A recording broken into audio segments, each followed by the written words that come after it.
So, hey, what's going on, Cash Flow Hackers? We got to get centered here. We're just getting set up. Just get set up. So really excited for this week's show. I am back here with Mike Fritz. And so if you are watching this on Mike's channel or on the Life 180 channel, just know that Mike and I are now doing this show weekly live. It's going to be streamed simultaneously on both channels, which I think is going to be great. It's going to reach more people, and we're going to be able to impact more people and have more questions, I guess, to answer and be able to make a bigger impact. And we just want to hear more from you. What do you need to know right now with investing in the current environment? So as we come weekly live, we're going to talk about what's in the investment trends. Where should you be putting your money? What should you be doing to continue to grow your wealth? Because I don't think that we talk about this enough, probably even on this channel or on our shows. We don't talk about enough that wealth is for a life. Like, what kind of life do you want to live? So we really want to do this to help you set up whatever you want to travel. You want to do whatever you want to do with your family. Great, but let's get it set up. You got to have money to do it. Yeah, man. So that's why we want to help. We want to get launched, and I'm pumped for today. This is awesome. I mean, honestly, like we didn't even plan this. No, he just texted me this morning. He's like, "Yo, we got to go live," and I'm like, "Yes, we do." So because there's so much happening right now. So here we go. So this is a huge week. We had the Fed funds rate increase. Hike. Last week, a couple of weeks ago, there was a lot of talk about, listen, the real estate market is a little bit insulated because inventory is low. There's all these things going on. And so maybe not everything is what it seems to be, right? And so I think what we're going to do today is we're going to talk about the stock market. We're going to talk about crypto. We're going to talk about the real estate market. We're going to talk about the Fed funds rate. We're going to talk about inflation. And then all of this stuff has gone crazy in the past 7 days. It's so different. There's so many moving pieces. Yeah. It's easy when you don't spend every day geeking out on this stuff like we do to kind of get frozen and not know what to do. Yeah. And I love what Warren Buffett said: when people get greedy, get cautious. When people get cautious, get greedy. Totally. And the idea is when you see a lot of people shrinking back in fear, that's usually the time to push. When you see tons of people running towards something, that's usually time to wait and pause a little bit. And we've seen that over the last few years in the real estate market since COVID hit. Is there's a lot of people been flooding, and now and that was probably a time to at least be cautious and watch. And now we're going to see some retracting, and it's actually the time to push. And so it's counterintuitive. So we want to give you some of the skills to do that. Well, they say if you want to be successful, do the opposite of what the majority of people in the world are doing. Which is so hard to do. It is. I see somebody successful, I'm like, hey, they're doing it, but that doesn't necessarily mean it's good. You got to have a lot of conviction. You do. That's really what it comes down to. You have to have a mission. A ton of conviction. You totally do. So let's do this. Let's start with inflation. Yeah, right? Totally. So today, I think it was this morning, wasn't it? Yes, we were just talking about the another hike. So what are we at now? What's the percentage? So today inflation dropped from 8.5 to 8.3, which sounds like good, right? Because it's a reduction in inflation. However, it is still higher than the projected 8.1 that they had. Right? So we're still a step ahead. Which again, everybody's seen inflation everywhere, and it probably has hit you somehow. I mean, it's hit you somewhere, some way, right? And the more controlled your income is by somebody else, the harder it's going to hit you. So if you go to a 9 to 5, which by the way, I'm not against 9 to 5. 9 to 5 run our world, so I'm totally cool with that. But if you have a job that somebody else controls your income, inflation will hit you harder because rarely does your income grow with inflation at the same rate, especially in an economic time like this. You're not getting a raise every month as inflation is going up. The boss isn't saying, hey, you know what? I want to throw you a few more bucks. I know gas is a little bit more expensive. That's not how it works. So you're probably feeling a lot of gas, food, cars. If you're not buying cars, that's a good thing because cars are up about 40, 50%. 45% yeah, right now. it's crazy. Insane. It's insane. So you've seen a lot of that. But gas just hit the all-time high a few days ago. I think it was 2 days ago or so. Maybe even yesterday, but either way, it hit the all-time high. So we're seeing all-time high in gas, all-time high in cars, groceries. We're seeing all of this. How do we respond? And you had some cool conversations this week in an event you were at. So Chris was at an investor event this week, and he's got some cool stuff shaking. Yep. I was at a mastermind yesterday where we were talking about there's tons of real estate agents doing, some of them 6, some of them 7 figures in fees every year. Nice. And I'm there as the investor guy. I just share investor stuff. Yeah. But as I'm listening, all these people are kind of, what do we do? And so let's talk about our conversations we had. Well, yeah, totally. So this weekend was just mind-blowing for me. So I went to an event called Market Disruptors Live. I did a couple stories inviting people, and a couple of people actually took me up and came and met me there, which was pretty fun. That's cool. That's It awesome. was so much fun. That's and blast. But listen, one of the keynotes was a guy named Harry Dent, which if you watch his channel, chances are you know who Harry Dent is. And side note, I'm actually interviewing Harry in person. That's freaking awesome. On Friday, and he's going to be coming on the channel. So if you haven't, make sure you subscribe to Life 180. Check out the interview that I do with Harry. But here's the deal. I got to spend some good one-on-one time with him, and I really respect this guy. Yeah. I mean, I've been Smart following him guy. for over a decade. He's a cycles guy, and we're looking at the cycle that we're in right now. And he is, a lot of people have kind of given him this title of Mr. Doom and Gloom because he's an extremist, as they would call it. But people say that, but it was fascinating because I got to, and I know this, but it was fun to be able to talk to him live and in person. He's like, it's not fair that he's got this designation of Mr. Doom and Gloom because he started in the 80s. He actually called the run-up, right? Like, up until 2000, he was bullish, right? Like, so, and so, but the thing is, he's a demographics guy. He's a cycles guy. And so he was bullish when his cycles told him to be, and guess what? He was right. And then he's now bearish and has been bearish for 20 years. So I guess when, during the time he's been bearish, it's been a time when technology has taken off, social media. So this is all people know him for, right? It's only during this time. And he's also been right. And the question is, what would have happened in 2008, 2009 if we didn't start printing all this money, bailing the banks out, bailing the Ford and GM and all these companies out? Where would we be? And so nobody knows. But we are where we are. And so I say all that because I want you to have context on why I put so much weight in what he says, right? Sure. Because to me, his perspective, he's got the longest perspective of most people in the market. He's been on both sides of the coin, both a bull and a bear. And he's massively bearish right now. Massively bearish. So my big concern recently, and we've talked about this on the channel, is inflation. And what does that do? So obviously, what you do in an inflationary environment is different than what you do in a deflationary environment. Absolutely. Right? It's unbelievably different. And because your whole mindset shifts, your whole mindset changes. Are we still good? Yeah, we're good. Okay. Your whole mindset shifts and change. We just had a tech glitch there. We're just making sure we're good.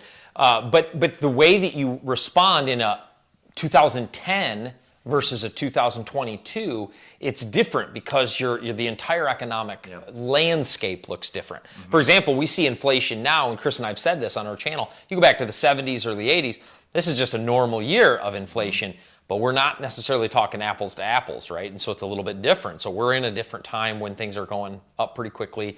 Wages aren't necessarily catching up yet. I'm sure they will eventually, but they're not catching up yet. And so learning the response to some of these turbulence is what makes you more successful. The 0809 in my lifetime created more millionaires than any other 24-month window in the history, in my entire lifetime. It created more millionaires. So why is that? Because people knew how to respond to what you called bearish. People know how to respond and when to be bearish versus when to be bullish and move forward as hard as possible. Right? Well, it's interesting because during that time, more people got just destroyed, obliterated than did not. But the people that were able to take advantage of it, they participated in the greatest sale of our time up to that point. Probably since the Great Depression, from a real estate perspective. And so let me since we're on the content or the topic of inflation, deflation, this is my conversation with Harry Dent. So Harry believes I've been really concerned about inflation. Absolutely. Right? And so what do we do in inflation? Can't control it, it's just going. Right. Yeah. And so in inflationary environments, we want to have hard assets. Right? We want to hold real estate. We want to hold gold. We want to hold even crypto. Hard appreciating assets, right? Obviously, if they can be cash flowing and appreciating hard assets, which is why real estate's an amazing thing, all the better, right? However, when I talked to Harry, and I've been really concerned about inflation, he was like, Chris, you don't have to worry about inflation. And I've known that he thought this, but when you have a conversation with him one-to-one and you realize, oh my gosh, open some of that up. More to this than it rekindled it in my mind and in my gut. And he's like, we have to worry about deflation more than anything right now. And it's crazy that what he said is playing out in the markets right now. Already. And even in the last couple of days since I talked to him on Friday for the first time, right? So we're in this environment where inflation is ticked down from 8.5 to 8.3. Yep. He thinks in the next year, we could see inflation of 0, which is mind-blowing. Mind-blowing compared to what we've seen over the last 12 months. And the reason is because everything with inflation is based on consumer spending, obviously, and consumer spending is based on consumer confidence, and obviously supply chain issues are driving the supply and demand of items up, and it's getting more expensive. Which, by the way, consumer confidence has more to do with the economy than probably anything else. Anything.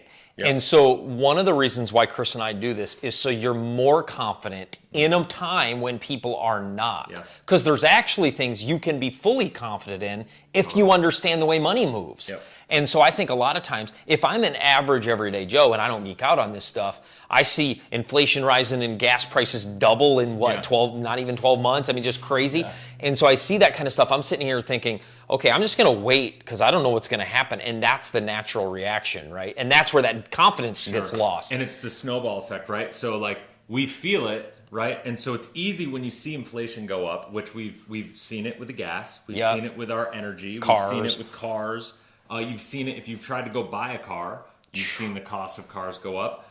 You've seen it in all these other areas. When you go to Costco and you go grocery shopping, you've seen a 20% increase in your bill going to Costco, which for most families is a big That's deal. A lot of money. Right? That's a lot of money. That's a lot of money, dude. Like, that's another $100 a month on a $500 bill. That's a lot of money. Considering the average American family is under $400 a month away from insolvency, like that's a big number. That one bump in just gas and Costco bill or grocery bill is enough to like just eat all your liquid excess monthly expenditure like away from you, right? And so when you take all this into consideration, we can deal with that as long as we have confidence that the economy is still going up, as long as the real estate market is still continuing to increase. Because if we have equity in our house keeps going up, we at least, you know, it's kind of folly in a mindset, but we at least kind of feel like, oh, well, my value in my house is good, so I can withstand this and it'll catch up eventually.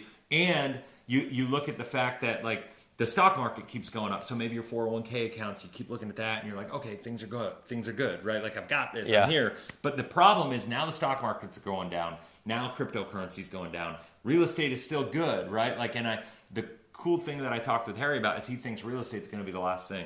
Right? To go, because in 2008, it was the first thing. Real estate pulled the economy down. Yeah. This time the economy is going to pull real estate Which down. is a better thing for real estate. It's good. When real estate is the last thing to go, it won't fall as far as the stock market, most likely. Again, this is all guess, but it won't fall as far as the stock market because it's still going to be cash producing.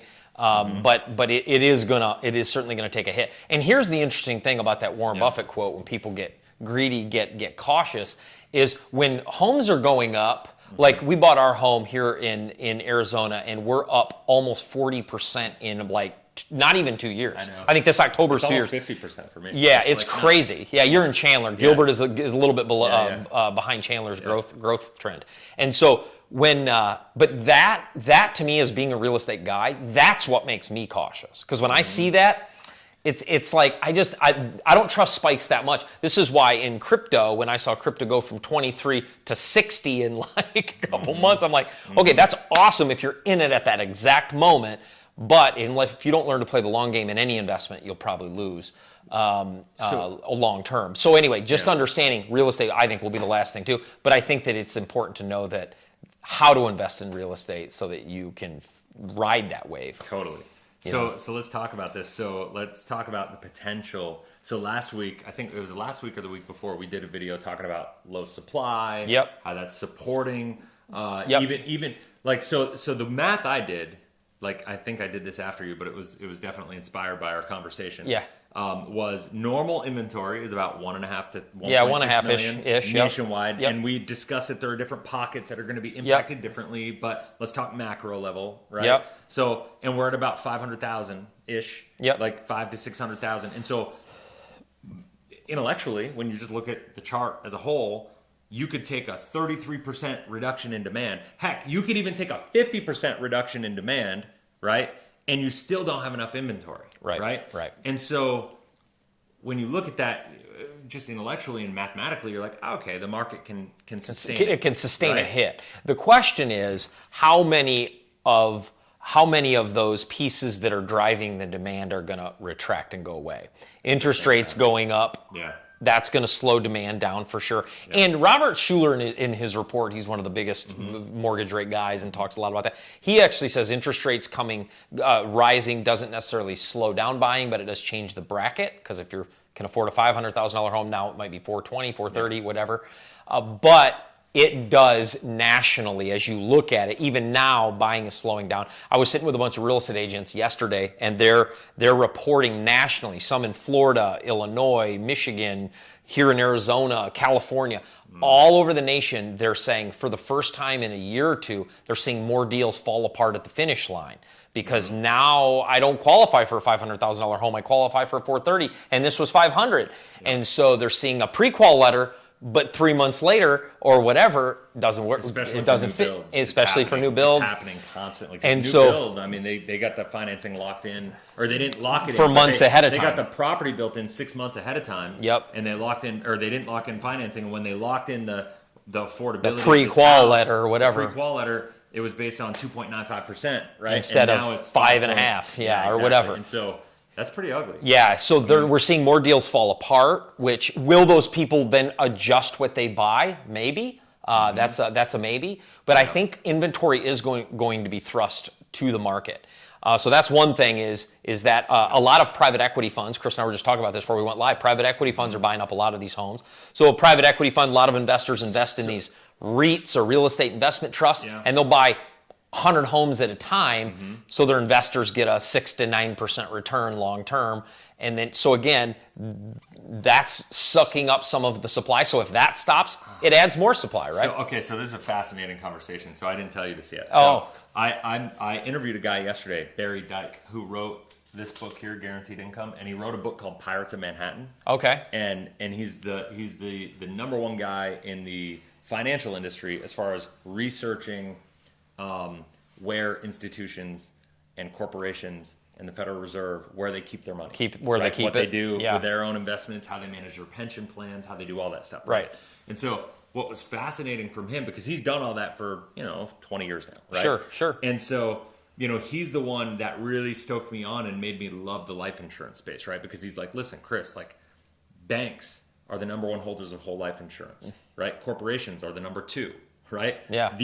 These banks get your money, you save your money there, and then they put their money in whole life. Then they put their whole life, so they can get a higher return than they're holding your money. Exactly. And so because if I can hold your money at 0.25% and then put it in a 3 or 4 or 5%, why not? It's how they make money. It's a tier one asset for them too. So that's a big thing. Now, my conversation with him yesterday took a totally different turn than I expected, and he said, Chris, private equity is screwing up the economy. Totally. Private equity. Because it's making us think there's less inventory than there actually is. Okay, so check this out. So when you think about what private equity is is investment groups that are getting paid, and they're leveraging other people's money, and there's a total moral hazard because they can go take all the risk and they get paid either way, and if the investment falls apart, there's no penalty for them. There's no penalty. And they don't lose, you lose. Right? Yeah. Oh, totally. The investor. The investor loses. Yeah, the investor. Right? Yep. And what happens now is they're taking this private equity, they're buying up real estate for cash. 30% of the real estate in this country is being bought by private equity. That's a lot. And so that means that's a lot, dude. That's why a lot of these bidding wars have been happening. They've been because spending they can pay other more. people's money. They don't care. They just want to move that money and get it into properties, right? Because they get paid when that money gets placed. Exactly. So they get big fees. So if I have $5 million or $20 million or $100 million, when I place that, I get a 2, 3, 4, 5% commission off that. Do the math on that. So when they place it, they get paid with no penalty. What's crazy, and snapshot into my interview with Barry Dyke that's going to be coming out, but he was saying that they've now infiltrated the index universal life space. Oh, is that right? And they're about 40% of the entire IUL space. So they're buying IULs now. It's just going to be in the index space for that, right? So it's going to be a nightmare. It's going to be a complete bloodbath, he's saying. And so here's the deal, though. He goes back because he released his first book, Pirates of Manhattan, in 2007. Oh, wow, right before. And he called it, like in the book. It was amazing. And so in that, back then, if you remember 2008, 2009, it was derivatives and collateralized debt obligations that really, really crushed. Yeah, right? it was huge. Which, quite frankly, maybe one of the things, 2008, 09, actually, what a lot of people don't think about, it actually prepared us for what's going to happen. And here's why. From 0809, we had a lot more people leverage. Over 32% of Americans own their home outright right now. That was a big shift because they got it so cheap in 0809 and paid it off over the last decade. We have over a third of just about a third of America owns their home. Yeah. That's going to really help the foreclosure rate, the surge of inventory, the upside down loans. The banks have never been as aggressive as they were pre-0809, thank God. Right. Never giving you 50-year mortgages 0% down, thank God. Oh my gosh. That was terrible. And so that's awful for the real estate space, by the way, because when those ARM loans, adjustable rate mortgage, when that changes and their payment goes up $500 a month, they're not ready for that. So anyway, so I think that's a good thing too. So anyway, continue with your conversation. Yeah, so and I think from that perspective, real estate, that's why it's more insulated. It's why it's safer. There's less leverage there. However, the only downside is whereas collateralized debt obligations and derivatives in 2007, 8, 9, like that's what like really put a lot of oh yeah, that was what killed there. us. That's what killed us. Private equity is doing the same thing right now. So we look at this is just the different devil, right? Like that's doing the thing the back then they didn't understand CDOs and derivatives, and so that got us in trouble. And so now we've been running this up, and with the regulatory changes in the 20 teens here that have allowed all this private equity to get out there, that's expanded, and it's basically a private equity bubble. But when the private equity is buying 30% of the houses, and when private equity is in insurance business now, effectively, when private equity is involved in the stock market, and when that starts to go, and you understand how leveraged they are. Like I was looking at, what was the name of the company? I can't remember the name of the company, but they were basically leveraged. Oh, it's Goldman Sachs. Duh. Like they're leveraged 200 to 1 right now. Yeah, that's a big range. That's huge. That's unbelievable. That's nuts. Right. And so, and I think that, again, as you are listening and you're thinking, okay, what do I do? Where's forward? Because there's a lot of things, moving pieces here. And I think understanding what you can do with your own money, with the money you're making, with the things you can control, or where you should be focusing. And this is one of the reasons why Chris and I actually came together. He's a beast in the life insurance space. I work in the real estate space. We both work in places to place money that work for you rather than you placing it in and just never seeing it again. And so you have to start thinking about, where do I place my money? Even if it's not in real estate or life insurance, you have to think really hard about, people say stay liquid. Yeah. That doesn't always mean throwing money under a mattress, aka putting it in the bank. Yeah. You can stay liquid without having it in your bank account, hoarding over it. And there's ways to stay liquid still, right, and not just pile up money and not get any return on that. Totally. There's ways to do that, totally. right? Yeah, and I will say this is just my little chance to say, if you are going to put your money in life insurance, and I think it's a great place to do it, don't do it in Index Universal Life, because of the fact that, especially now with my talk with Barry, I've been saying this for a while for a lot of other fundamental reasons,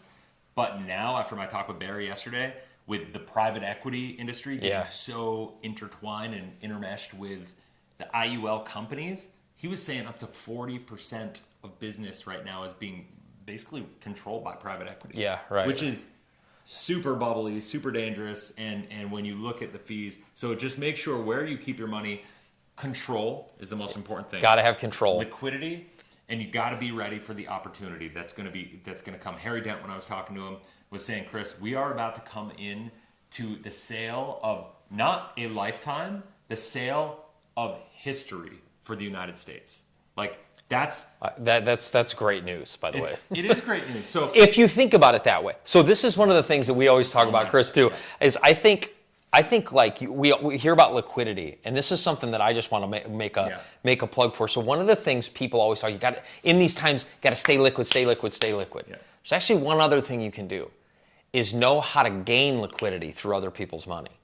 So I actually stay liquid enough to continue to run my company, obviously, but I leverage other people's money. I essentially run a private equity company for multifamily, but they actually own the real estate. They're not in a fund that doesn't own the real. Their name is actually on the building. Yeah, you're partners with They're people partners rather on than buildings. Just a manager. No, absolutely, Exactly. 100%. Yeah. But the point is, when we go into stuff like this and we know people that have capital, the benefit for us is we don't necessarily have to stay liquid. You just have to have a skill of how to grab capital and place it in places that can actually generate capital.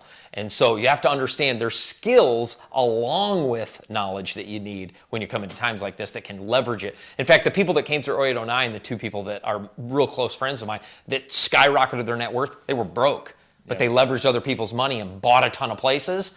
And they came out, and I think they exited in 2015, 16, and they made tons and tons of money for their investors and themselves because they knew how to raise capital. So again, when you learn life insurance, you learn raising capital, you learn where to put your money. You don't have to have your own capital sitting in a bank. So I think it's really easy right now for people to kind of feel like they're losing hope because I know, it is because of the fact that you look around and you're like, oh my gosh, I'm nowhere near where I need to be or I want to be. And you look at the way the economy's going, and now we're going into this recession.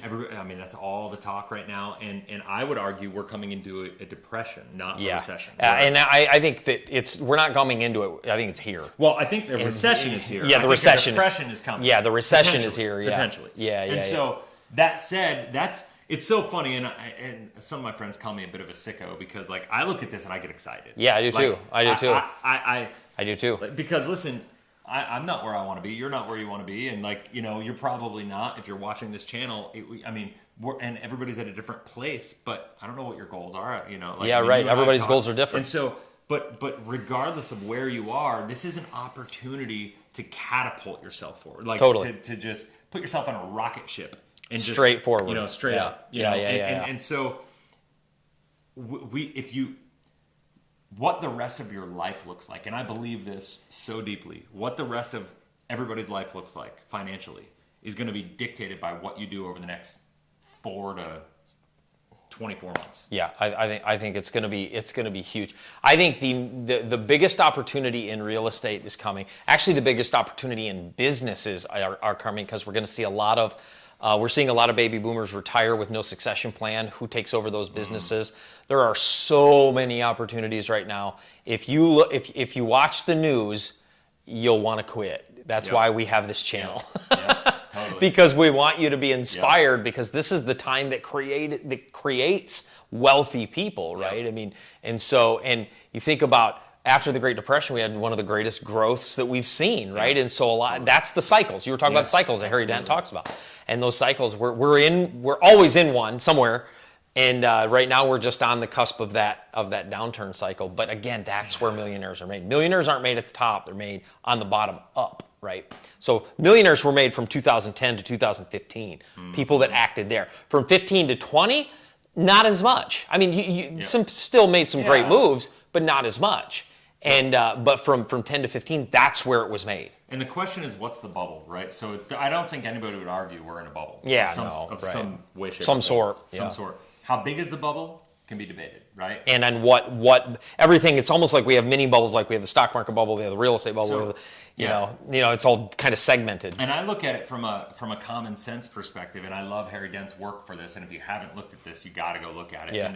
And he basically follows charts, right? And like, so whether it's a real estate chart or a stock market chart, he looks at it as like why the trends. And it's like, what happened? Like 2008 happened. Well, we just bailed the banks out. We didn't really solve the problem. No. We just kind of said, okay, let's just put duct tape over this and like see if it goes away. Yeah. And then the reality is the problem didn't get solved. We just kept reducing interest rates, and now we're running into this inflationary environment, and we're running into all the things going on in the world right now with the war and the supply chain and the inflation and gas prices and all these things. Yeah. And so the challenge is now it's all coming to a head, right? Like I felt like all this was going to happen 7 years ago, honestly, and it just didn't, right? And so we're here now, and Harry would say that what does a stock market correction look like? Well, a stock market correction looks like a massive retraction all the way back to where the stock market should have gone in 2008, right? So that's 10,000, right? Yeah, right. Like that's minimally 10,000, right? Yeah, so that means if we're low. At 35 when we started this, or 36, going down, that's a big correction. And so then when that's so much money being lost for people that it's insane. And so, but once again, it's going to be the sale of a lifetime. Whether it gets down that low or not, it's just something when people go, oh, the stock market won't go down more than 30%. Why are you saying that? Yeah, why do you think that? Like, just because it hasn't in a few years? Jim Cramer may say that on whatever, but the guy's an idiot, like, and so then I look at real estate, right? And like you kind of started talking to this a little bit, but I look at our house, like Listen, I love and respect. My wife is a luxury real estate agent. Like, she does a lot of this stuff, and she talks to her mortgage broker friends and her brokerage people and the people in the industry, and they're all like, "Oh, well, real estate might retract 10% or 20%, like at the most." And I'm like, "Why would you say that?" Yeah, right? Like, because our house we bought literally just over 2 years ago, and it's already up 50%, and it's up 50% in an environment that makes no sense. Right? Almost 100%. Right. No, I mean, if you think it's double. No, it's up. No. You're 100%. No, I mean, I'm thinking about that backwards. You doubled it. I could lose 50% and still be even. Yeah, no, so it doubled. So my house is almost up 100%. Yeah. In just over 2 years. And so from that perspective, which is not sustainable. It's not sustainable. B, it went up because supply was not right. Of course. So the economics of it were bad. Because of COVID, because of all kinds of things, all sorts of things, right? all kinds of things. And now, so it's you do not grow that fast at that rate without it being a bubble. You just can't do it. It doesn't do it. It doesn't work that way. What goes up comes down, man. What happens is the bigger the bubble, the easier it is to prick the bubble and for it to just pop, right? Yep. And so right now, for people to say there's no chance that real estate will go down 50% is, to me, just short-sighted and stupid. Yeah. Because of the fact that this house has gone, you don't go up that fast in 2 years. We could literally lose 50% of this property value and still be even. Yeah. Right? Well, and so that's why I think that one of the things we do have to think, will we go back to an 08, 09 in real estate? I don't know. The way I see real estate going, a lot of things would have to happen for that to take place. Mm-hmm. And the economy can pull it down, but I do think what will happen with real estate, demand will slow down. It's already slowing down. In fact, like I said, I was with some agents yesterday. Some deals are falling apart. A little bit less people are shopping right now. We are seeing a surge of inventory. State by state, the foreclosure moratoriums are lifting. Mm-hmm. So California lifts, I think, they're going to carry out all of 2022. Give it to California. They're going to carry out all of 2022. Well, they have to. Otherwise, because with all the people leaving. Yeah, they have to keep people. Like they have, sometimes I wonder if it's to keep people there. Yeah, exactly. Yeah, they're doing it. And so, but you got a lot of states that are carrying a long ways out on these foreclosure, but they're coming due. REOs are starting to come free now, bank-owned properties. If you don't know that term, it's just when somebody doesn't make their payments, they take them back and you can buy them at a depressed price or whatever. And so foreclosures are happening, so we are going to start to see that over the next year. Yep. So that's going to throw more back into the market. And this is, again, if you're in the real estate space, the biggest struggle over the last 2 years is I spend way more time. I would say 10 to 1. I spend 10 times more time finding a deal than I do finding money. Mm. And what happens in a retraction is that just switches.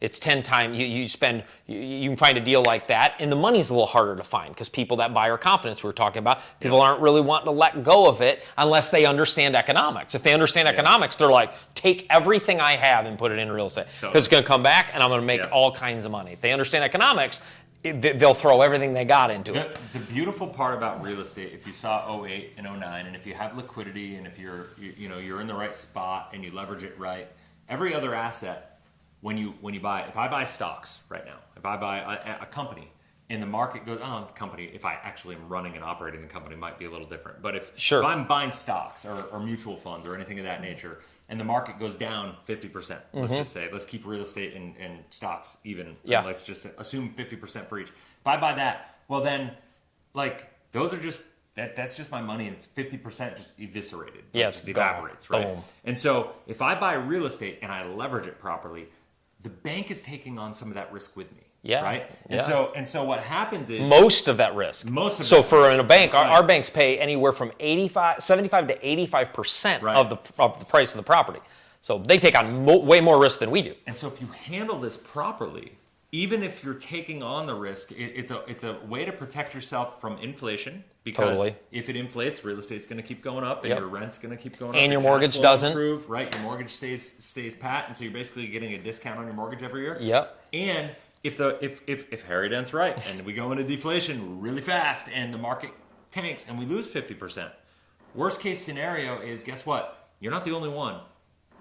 The bank is going to be dealing with this with everybody, right? The bank is going to be doing this with they're going to be working with you to make sure that you can. It's like when COVID happened, they were working with these owners because it's like, here, I could force you to make your payment. Yes. and you default, or I'll give you a 3-month window or a 4-month window, let you get your thing stabilized, and then you'll start paying. It's going to be a completely different crisis. Oh, right? yeah. And they're going to still manage that crisis. And so if you go to them, you will be able to leverage it and restructure that debt in a way that makes the bank eat some of that loss, right? Yeah. So when people are so they don't have to eat all of it. Right. Especially for investors. For single family homes, I'm not such a big believer that you should go out and buy right now. Yeah. For an investment property, when you're investing, you always have to look at the risk associated with the investment. And the risk with real estate is way less than with mutual fund stocks or anything of that nature, because you're in partnership with the financial institution. And when it goes down, because I think it's not a matter of if, it's a matter of when, as long as you manage the cash flow properly and it's a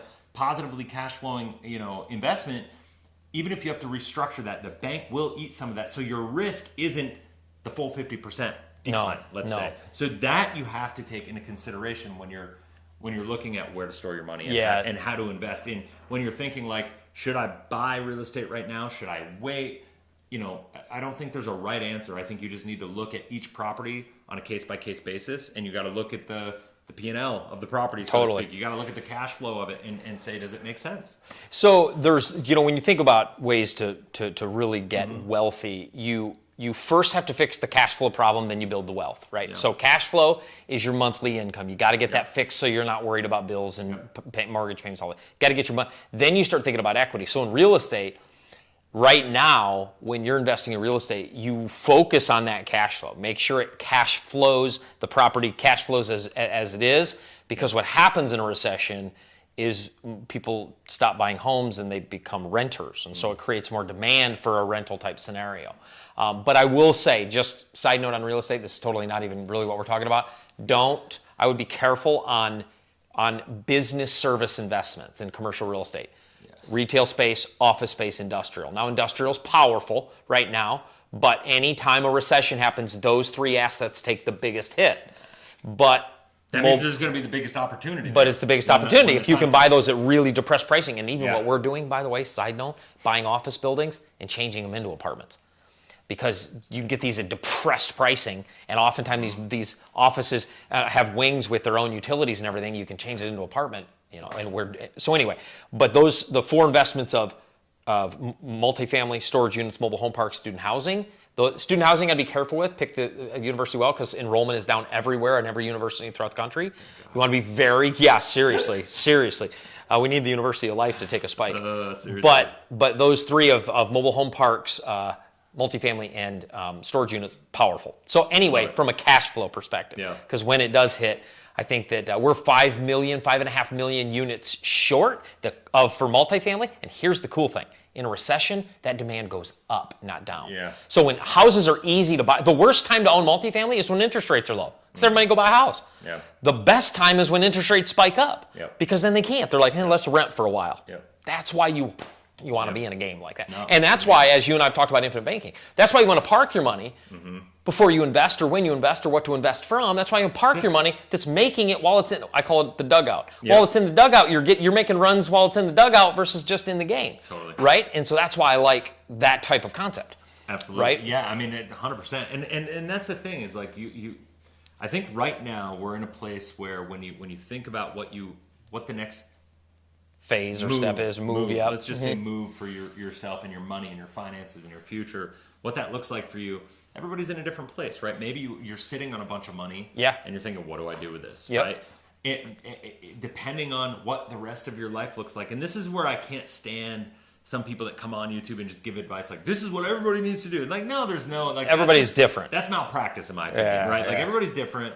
Depending on what the rest of your portfolio looks like, what the liquid capital that you have, how leveraged you currently are, restructuring to make sure that you mitigate a lot of the risk that comes along with these environments, and you position yourself. Because I know plenty of people that had very little and came out with a lot in 2008, but I also know plenty of people that had a lot and came out with very little, if nothing. Very little. Right? And so crushed. How you go through this is going to be inevitable. And by the way, even with real estate, like I know a lot of people that were in real estate that got massacred. Yeah. And then I know a lot of people that were in real estate that just went to the moon. Oh, and by the way, real estate agents, if you're a real estate agent listening to this, yeah, you're about to come into one of the best times because this next 2 years is going to wipe out half the real estate agents in the country. That's happened in 08, 09. They couldn't get any listings, so they just went and got another job. Same with the contractors. We lost half of our contractor population throughout that time.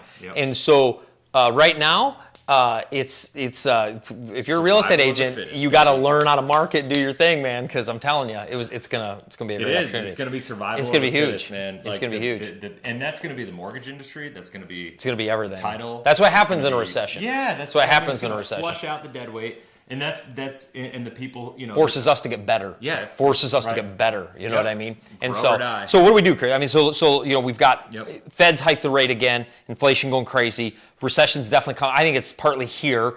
Interest rates going up, all this stuff. So what is your response? What should we be doing, do you think?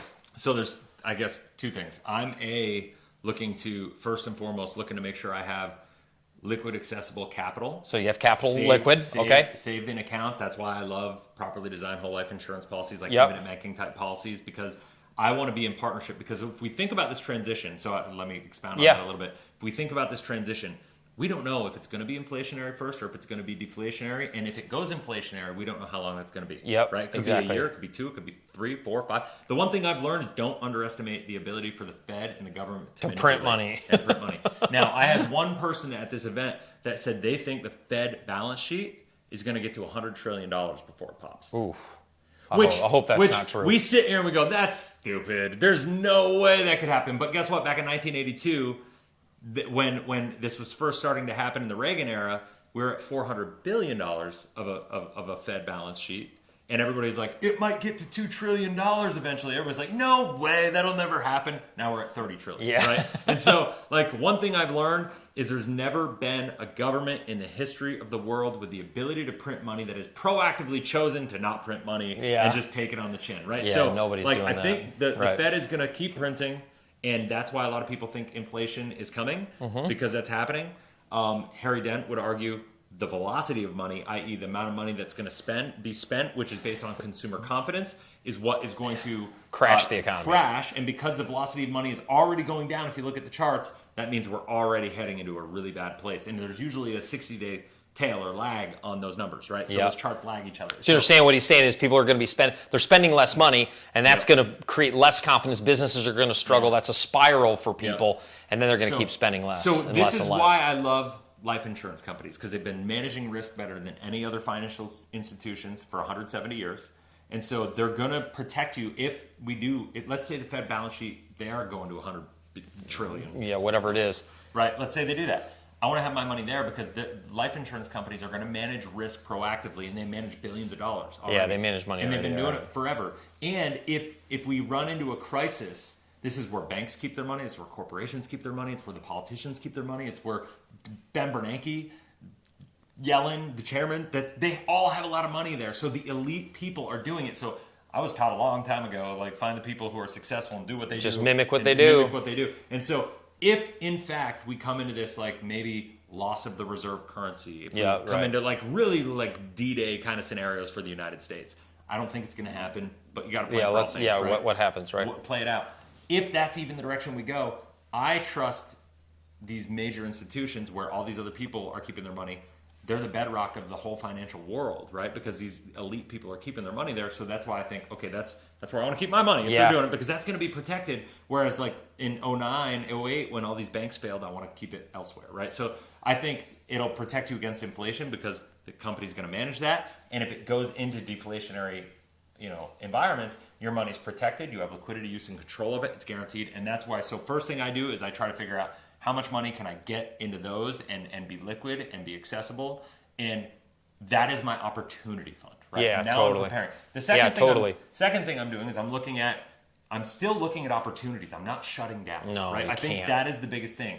You can't just hunker up in a bunker and just wait for the market to crash, because you're going to miss opportunity, right? You have to be 100%. You have to be connected. I think that's network, so key, right? You got to go to events. You got to go to mass. I'm doubling down on events. I'm doubling down on masterminds. I'm doubling down on networking. I'm doubling down on relationships, like I have with Mike. because of the fact that he does what he does better than anybody. He's got his eyes on his space. He's going to find deals still, right? Yeah. Like, That's a great I don't point. have time to do what I do and then also go look for deals in the real estate market. Yep. But he doesn't have time to do what I do. Not even a little bit. So you got to connect. You got to build your network. I don't like the guy, but Grant Cardone says your network is your net worth. Yeah, totally. Right? And totally. it is true. And right 100%. now, that is absolutely more relevant than it has ever been. And Yeah, so, I think that's huge. I think that's huge. So right now, I would say get liquid. Keep control of your money. Get it in a place where it's guaranteed and you're protected whether the market keeps inflating or whether we are at risk of deflation. And don't shut down opportunities. Instead, seek them out. Be really proactive about building these relationships. Doesn't mean you go out and you buy or do anything, but look for the right opportunities. I promise you, you're going to find opportunities before anybody else if you do that. Yeah. Like, don't just wait, because if you wait until everybody's doing this, No, then you're it's gonna too miss late. the boat. Then It's it's too late. I mean, or it might not be completely too late, but you certainly missed the perfect opportunity. There's a goal. So my mentor used to say there's opportunity and then there's the golden opportunity. Yeah. And there's that. So again, following 0809, 2010 to 15, that was the golden opportunity. Yeah. 15 to 20 was still a great opportunity. The last 2 years has been a great opportunity. Yeah. So, but again, the golden era is right in that window, and that's those are those that prepare. And so I think that is huge. Keeping your money, keeping control, that's why I love real estate. I can control stock market. I can't control. I can't control if it goes down, or I can't control if it goes. I can project if I can raise rents or not in a specific building.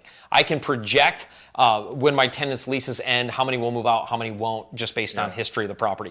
I can project how much that property is going to be worth depending on how much I rent. I can see that stuff. So you want to have your money in things that you can control and see. And you get then project. You get the tax benefits of Oh my depreciation gosh. of the property without. But by the way, some people are, you could do that with stocks too. But in order to do that with stocks, you have to sell negatively performing assets, Totally. which is locking in losses, which is the worst thing that you can do. Locking in losses, then you got all the tax and all the benefit and loss. And so again, investing in things that give you cash flow, that appreciate, all that good stuff, parking it where you can get a hold of it is huge, or having skills to get other people's money is huge. That's one of the ways we stay liquid at all times, is we just have an investor portal. That comes back to networking and talking with people that have money that's like, I don't know what to do with it. Because here's what's interesting. When somebody's on, we talk about buyer confidence or lack thereof. If a buyer's not confident in the real estate market, but they're like, I want to invest, but they can borrow my confidence. I know the real estate market. I know what's going to happen. So by leveraging, they can invest through me because they know he knows how to pick them, he knows how to find them, what markets, all that good stuff. So the last thing I would say is invest in yourself right now. Absolutely. Like, build skill. Oh, if you learn how to do things like tax deeds, overages, wholesaling. Oh, all those investing, things. Especially all those things don't take any money, by the way. Right. It doesn't take a lot of money. No you cash. might have to invest in a program. You might have to. Yeah, I'm talking about for the real estate asset. You can actually do it no money. Exactly. And so these are things that if you can learn these skills, that in hard times when the opportunities are going to present themselves and you know it, and you're proactive about realizing we're going to get there, and you're not reactive once we get there, because I promise you what's going to happen is foreclosures are going to go up. People are going to be distressed. Short sales are going to come back to being a thing. People are going to be looking to get out of their houses, and wholesaling is going to get even ramped up even more than it is. It's already starting to happen a little bit. And so what's going to happen is when that happens and the opportunity is ripe, that's when there's going to be a flood of people going into it, and there's going to be a learning curve for them. So if you're ready for it, and when it happens, you're ready, now you're ahead of everybody. And so you're going to be able to take these opportunities and build and be the person that is ahead of your competition in your market, right? And so, I would say right now, if you have very little money, listen, everybody has time. Everybody has the ability to turn off Netflix and get online and start learning, even on YouTube for free, watching wholesale videos. Subscribe to Mike's channel if you haven't already, because he talks about this stuff a lot. Well, and I think that it's what we said last week as well. Focus on income, cut unnecessary spending, get the junk out of, cut the fat. And a lot of businesses are going to come into this. We're starting to see some layoffs on some companies, and businesses are starting to cut the fat. I think I'm having two people do the job that somebody a good leader can manage. And so they're trying to trim the fat. Well, do that in your own life. Run your life like a balance sheet, like a business. Cut all the fat, get the junk out of there, and focus on income. You got to focus on income. Get lean and mean. Get lean, man. And so as we move forward, please, on the video, no matter what channel you're watching it from, put comments and questions below. Yeah. We'll engage and make sure that we answer those. If you have economic questions, you're thinking about doing an investment, you want to know about life insurance, you want to know about real estate, doesn't matter, put it below so that we can answer those, because we want to engage. And as we continue to plan out future shows, we want to know what you want to hear. So as we bring guests on and as we launch this, this has kind of happened by accident, and so it really did. And so it's based on demand. It's based on what's going on in the what market. people want, and what people are listening to. He's got an expertise. I have an expertise in how they weave together to provide education and content to be able to help people solve problems. Because that's what I always focus on, is like, what problems are we helping people solve? Every video that I film has always got a problem that I'm trying to help somebody solve. Yeah, sure. And right now there are a lot of problems out there, but there's a lot of opportunities that come with problems, right? Yeah. So you can either struggle through the problems, or you can look at it as an opportunity to take advantage of it. And that's why, if you want to have that mindset, subscribe to both of our channels, and you'll be better served. Absolutely, absolutely. All right, thank you so much, guys, for tuning in. Let us know, again, what you smash the thumbs up button, subscribe to both, no matter what channel you're watching from. If you already are, great. We're so glad you're a part of our families, and we'll continue to do these week after week. But let us know what you want to hear. All right, guys. Have a great week, guys. See ya.